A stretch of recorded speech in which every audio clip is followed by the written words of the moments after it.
Hello everyone, I am Dalton Burdett of the Movie Nights, and if you're watching this, it's because you want to hear my uncensored and unfiltered thoughts and opinions about the world of movies. And before we do anything, really, first off, should point out, if you're watching on YouTube, you'll notice there's no video. As we mentioned on the past two episodes, that is because we are getting ready and gearing up to shoot our next short film, The Local, which is going to be one of the biggest projects we've ever taken on.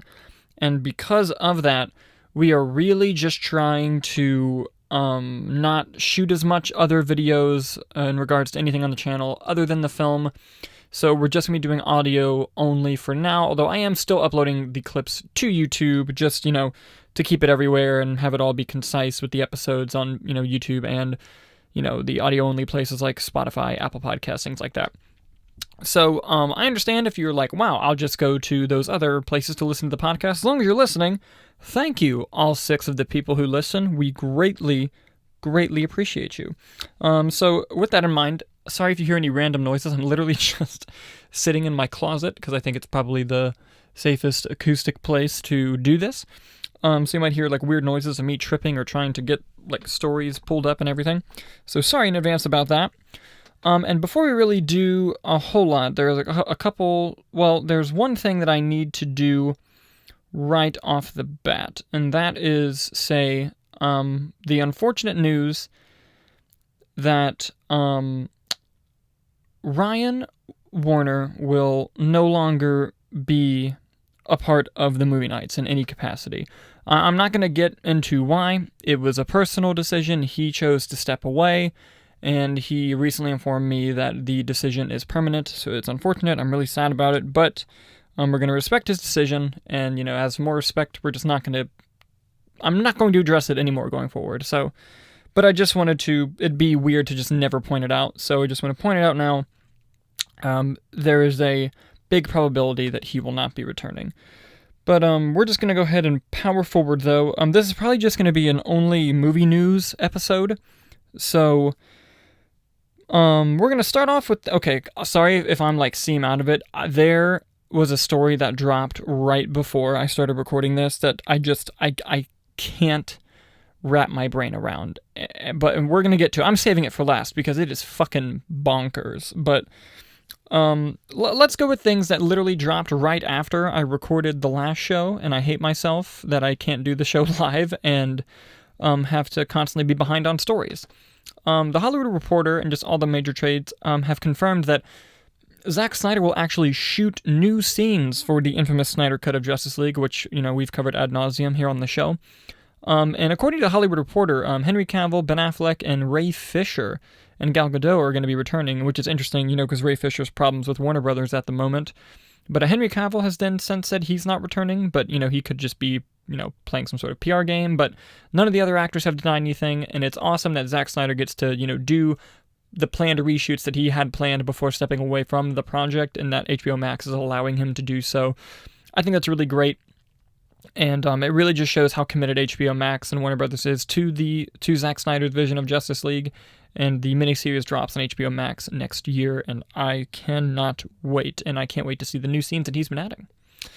Going to the next story, Variety, I believe first dropped the news, Samuel L. Jackson will reprise his role as Nick Fury in a new Disney Plus series. That's literally all we know. We don't know who's going to be doing the series. We just know that it'll be produced by Marvel Studios and Kevin Feige, and we know that Samuel L. Jackson will return as Nick Fury. We don't know the title. We don't know anyone creatively behind the scenes other than the producers, and yeah, but regardless, I'm excited. I think I think Sam Jackson does an excellent job with Nick Fury. I think that he loves playing the character, and any excuse to see more of the character, I'd be down for. I wonder if they're going to do any flashbacks and like de-age him like they did in Captain Marvel.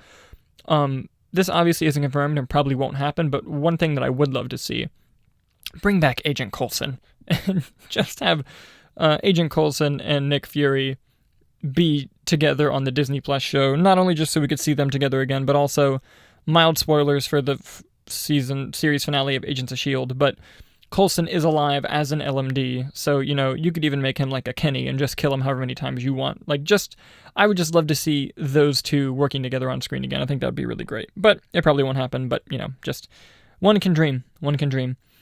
Next, Hawkman in the Black Adam film has been officially cast, and he will be played by Aldous Hodge, who recently appeared in Lee Whannell's The Invisible Man, and he did a very good job in that film.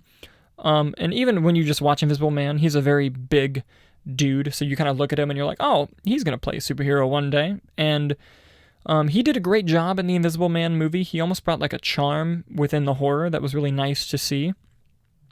And I'm excited. I've only seen him in Invisible Man, I'm pretty sure. At least I don't recall seeing him in anything else. But it's I think it's going to be a good thing. I liked the one performance I've seen him in, and the Dwayne Johnson seems to be really excited that he's joined the cast and that he'll be playing Hawkman. So as long as people are excited, I'm excited. So I'm really looking forward to seeing Aldous Hodge play Hawkman, and hopefully when they bring in Hawkman, eventually they'll bring in Hawkgirl, and she can join the Justice League, and all of my Justice League animated cartoon dreams can come true in live action.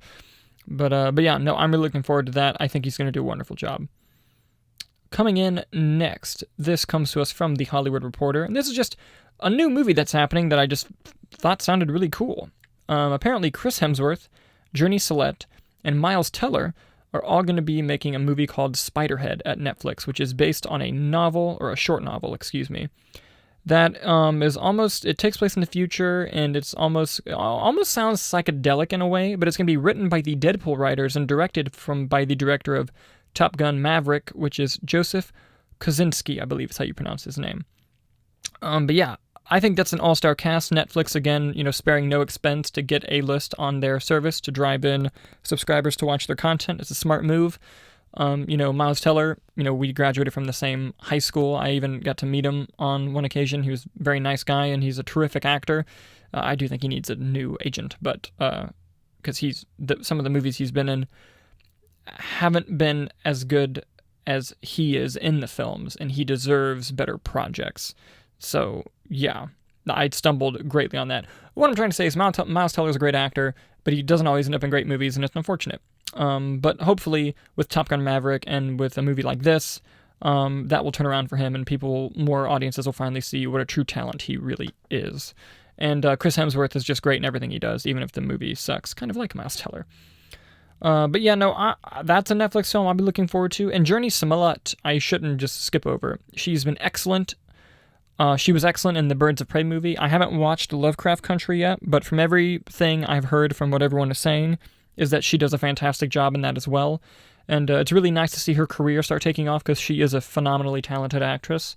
So, all they had to say was those three, and I was there. But add the Deadpool writers and the Top Gun 2 director, and now I'm there, and I'm going to make my girlfriend watch it too. So that's very exciting. Something that just dropped today.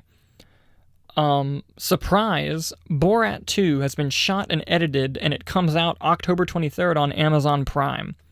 Borat, the amazing 2006 comedy, is starring Sacha Baron Cohen, is now getting a sequel just in time for the election, and they just released a trailer earlier today when I'm recording this, and God, it was so damn funny. Like, for everything that you see, from his daughter being in it, and she eats the plastic baby and says like, oh, there's a baby stuck inside of me, and just, oh my God, I'm going to do it a huge injustice just by like quoting lines from it. If you haven't looked up the trailer for the Borat sequel yet, please do it, and I for sure will be checking this out on Amazon Prime, because apparently some shit goes down with Mike Pence that I really want to see, and it just looks really, really funny, and I'm very excited for it.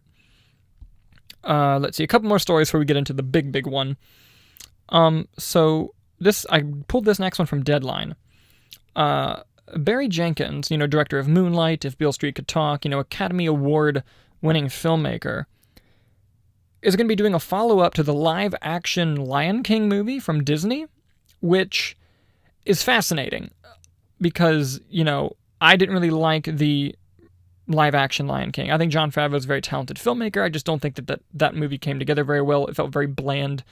And with all the talent that was involved, it shouldn't have been that. But interesting things to point out here. This sequel won't be based off of any animated sequel of The Lion King. It's going to be a completely original sequel. And they're literally going to Godfather 2 it, where part of the story will be flashbacks of Mufasa younger, and part of the story will be Simba in the now. And this story is going to be told by Barry Jenkins. And that right there is why I'm going to watch this movie. I mean, they could have announced this project even with the interesting enough premise, and I just kind of would have been like, oh, whatever. But Barry Jenkins is going to do this? Okay. Now you have my attention. And not only am I excited because he's a phenomenal filmmaker, and I'm sure he's going to make a great movie out of this, but he's getting that Disney money, and he deserves it. Hopefully, Lulu Wang, or Wong, I don't know how to pronounce it, I believe it's Lulu Wang, can also get some Disney money. I believe they're dating, and she's also a phenomenal filmmaker. But just such... It just kind of came out of nowhere, like, oh, not only are they doing another Lion King movie, but Barry Jenkins is going to do it, and it's just like, okay, like, I guess that's what we're seeing next, and yeah, no, I'm very, very excited about that. I especially really loved If Beale Street Could Talk. I haven't seen Moonlight all the way through. I started watching it a few weeks ago, and something came up, and I didn't finish it, and I haven't gone back to rewatch it. But I know I will at some point, because I really liked If Beale Street Could Talk. It's a great movie. And like I said before, Barry Jenkins, phenomenal filmmaker. So, while I disagree with the move of making another Lion King movie, if you're going to do it, bring on talent. And nothing speaks talent like Barry Jenkins. So, really looking forward to that. And this next one also comes to us from Deadline. Actually, these next 3 stories come to us from Deadline, so just get that out of the way. There's going to be a movie made about the making of The Godfather, which is fascinating. And it will star Oscar Isaac as Francis Ford Coppola and Jake Gyllenhaal as Robert Evans, and it'll be directed by Barry Levinson. So talk about just talent upon talent upon talent again. I will be the first person to buy tickets to this movie. The Godfather and The Godfather Part 2 are some of the greatest movies ever made, and just the fact that they're making a making-of movie is wonderful, because yes, documentaries are very cool, but there's something more interesting about seeing it told in a dramatic storytelling kind of way with actors who are really going to want to play people that they've looked up to, so the performances are going to be top-notch here. And with, Oscar Isaac and Jake Gyllenhaal, I can't wait to find out who's going to be playing the rest of the, cast and crew of The Godfather. I wonder who they're going to get to play Marlon Brando. But this is going to be a fascinating movie. I believe, hold on, let me look. I believe it's based on a book that somebody wrote too, like the making of book. But I could be wrong, let me see. No, it's based on a blacklisted script from a few years ago. Okay. Yes. I'm not seeing it in here that it was based on any type of book, so... Yes. Yeah, so unless I'm wrong about that, you can comment below, let me know how wrong I am. I love when people do that. And, but yeah, no, it just looks like it was based on a blacklisted script from a few years ago. Either way, I'm really excited about that. The next story, Disney and Marvel have finally cast Ms. Marvel, Kamala Khan, for their upcoming Disney Plus series. And they're going with a relatively unknown, and I'm very sorry if I mispronounced this name.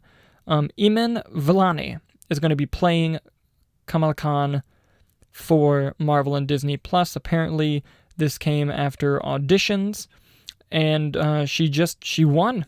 And that is the best thing possible. I really like when, in the casting process, they just pick the best person. It's always a great thing to see, because sometimes, obviously, especially with more independent projects, and, they're Disney, they don't need to do this, but, like, you'll get a bigger name just to drive, some more attention, but, Disney being able to, they don't have to bring in all this A-list talent all the time because they're freaking Disney, but, the fact that they auditioned and that this girl won is really awe-inspiring and awesome to see. I can't wait for the Ms. Marvel show. We're years away from it, but this also comes on news of last week of them finding directors for the series. So, development is still happening on these Disney Plus shows, slowly but surely, and I can't wait to find out more information about more of these shows as time goes on. But, yeah, we have our Ms. Marvel, and it seems like she's going to be here to stay for a while. So congratulations to Iman Vellani, and I can't wait to see what you do on the show. And this next story I'm very excited about. This also dropped earlier today. Earlier this year, a movie came out called The Gentleman, written and directed by Guy Ritchie. At least I think he wrote it as well. Yes, he did. such a great movie, and it had all of Guy Ritchie-isms throughout the whole entire thing. It was kind of a return to form for him after he did Aladdin, which I actually really liked. And hey, I love his King Arthur movie. Fuck you if you don't like his... I'm just kidding. But his King Arthur movie I thought was severely underrated, and I think it will last the test of time and people will rediscover and like that movie, at least hopefully. But yeah, the good news about The Gentleman, though, is that Miramax is making a TV show based on The Gentleman, and Guy Ritchie is returning to write and direct the series, which is just phenomenal news.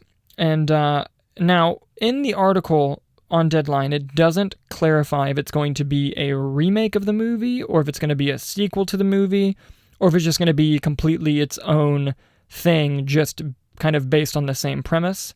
But we do know that Guy Ritchie is coming back, so I'm hoping that it's related to the movie and we get some of that kick-ass cast to return. Like, if we got McConaughey back and Charlie Hunnam back and all those guys, it'd be so awesome if they all came back to be a part of the Gentleman TV show. That'd be so great. I am going to find out how to watch that show. I didn't see in the article where, like, it's Miramax. I'm pretty sure Miramax is owned by Disney, so maybe it'll be Hulu? I don't know.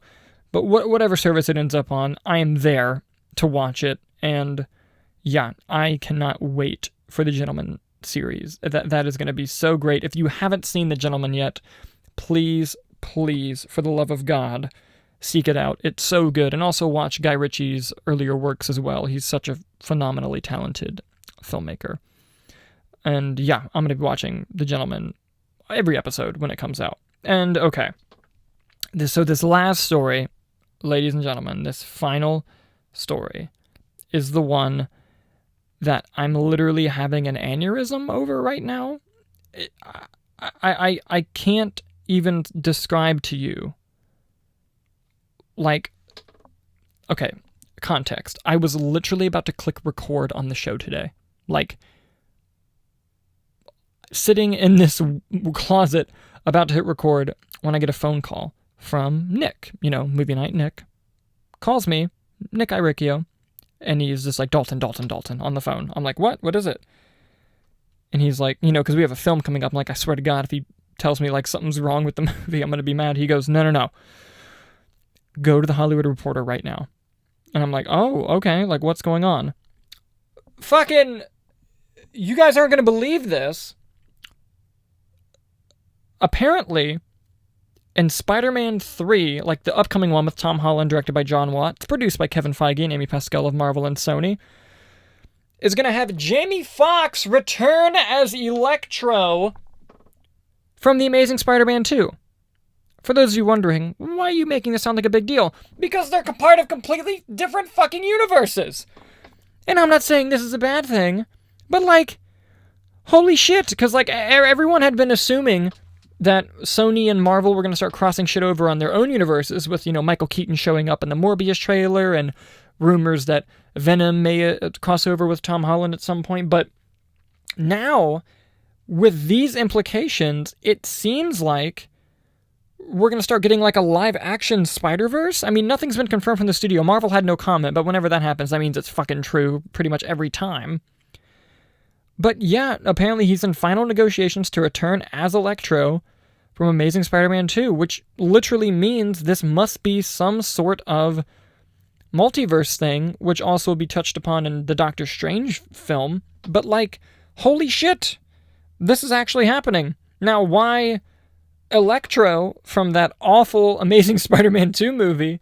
Who fucking knows? But does this mean we're going to get, like, Sandman from Spider-Man 3 on Raimi's movies? Like, is Thomas Hayden Church going to come back? Like, what in the shit? Is Andrew Garfield, Tobey Maguire? Like, what the fuck is happening? Is basically what I'm getting from this. This is absolutely fucking bonkers. I cannot believe this. And I'm reading the story right now on Hollywood Reporter. And it just says, they put the next Spider-Man movie is getting a major jolt. Fuck these guys.